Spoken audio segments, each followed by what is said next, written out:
15 দিন 16 দিন পর্যন্ত আমরা নগরবাসীকে সাথে নিয়ে আমরা বিভিন্ন পর্যায়ে বিভিন্ন এলাকার থেকে লোকজনকে সাথে নিয়ে আমরা আমাদের কাঙ্ক্ষিত মেয়র যাকে আমরা ভোট দিয়ে মেয়র করেছি, সেটা তখন আমরা সে রেজাল্টটা পাইনি, কারণ তখন স্বৈরাচার সরকার ছিল। তারা ভোটটাকে তারা কন্ট্রোলে নিয়ে তারা রাতের ভোট দিনের ভোট রাতে দিয়ে এক পর্যায়ে সে এই সিটি কর্পোরেশন নির্বাচনের ভোটটাকেও কলুষিত করে তাদের নিজস্ব প্রার্থীকে নির্বাচিত করে দিয়েছে অবৈধভাবে। এখন যখন আমরা সরকারে পরিবর্তন হয়েছে, তখন আমাদের পূর্বে মামলা করা ছিল, ইঞ্জিনিয়ার ইসহাক সাহেব মামলা করেছিলেন। মামলার রায় হাইকোর্ট দিয়েছে যে ইঞ্জিনিয়ার ইসহাকই মেয়র হয়েছে।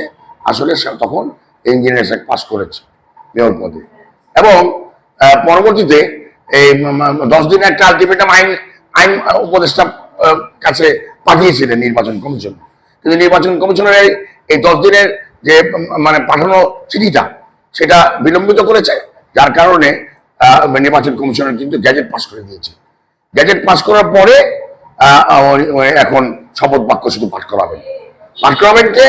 এই যে উপদেষ্টা পরিষদ, এই যে ইন্টারিয়াল গভর্নমেন্টের উপদেষ্টা পরিষদ, এটা এলজিআরডি মন্ত্রণালয় আসিফ মাহমুদ ভুইয়া, তার দায়িত্ব হচ্ছে শপথ বাক্য পাঠ করিয়ে আমাদের কাঙ্ক্ষিত মেয়র, আমাদের জনগণের যে প্রত্যাশিত মেয়র, সেই মেয়রকে সিটি কর্পোরেশনে নগর ভবনে বসিয়ে দিবে, এবং আমরা জনগণ তার কাছ থেকে আমাদের মানে প্রত্যাশিত কাজগুলা আদায় করে নিতে পারবো।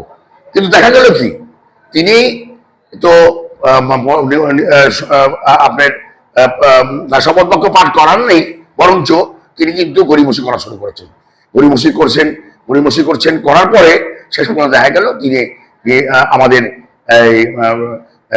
আমাদের ঈদুল আজহা সামনে চলে এসেছে।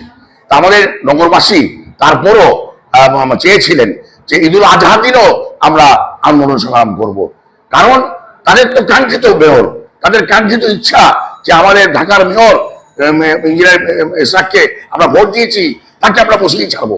কিন্তু আমাদের মেয়র মহোদয় ইঞ্জিনিয়ার ইসহাক সাহেব বলেছেন যে এই ঈদুল আজহার জন্য আমাদের আন্দোলন বন্ধ থাকবে, ঈদুল আজহার পরে আমরা আবার আন্দোলন শুরু করব।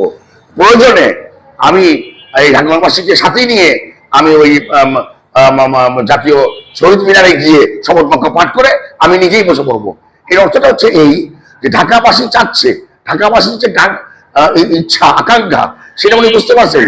ঢাকাবাসীর টেম্পার, যে মনের ইচ্ছা, বুঝতে পারছেন যে ঢাকাবাসী কোনোভাবেই তাকে মেয়র না দেখে এই ঘরে ফিরে যাবেন না। এই জন্যই তিনি ঢাকাবাসীর পক্ষ নিয়ে ঢাকাবাসীর যে মনের বাসনা সেটাকে বুঝতে পেরে তিনি বলেছেন যে প্রয়োজনে আমি ঢাকাবাসীর সাথে নিয়ে আমি জাতীয় শহীদ মিনারে গিয়ে আমি নিজেই শপথ বাক্য পাঠ করে আমি মেয়র হয়ে যাব। এটা তিনি কোথাও কোনো ভুল কথা বলেন নেই, কারণ ঢাকাবাসী চাচ্ছে যে তিনি তার সঠিক জায়গায় তিনি উপনীত হোক এবং বসুক, মেয়র হিসাবে ঢাকাবাসী সেবা করুক, এটাই বলা আমার।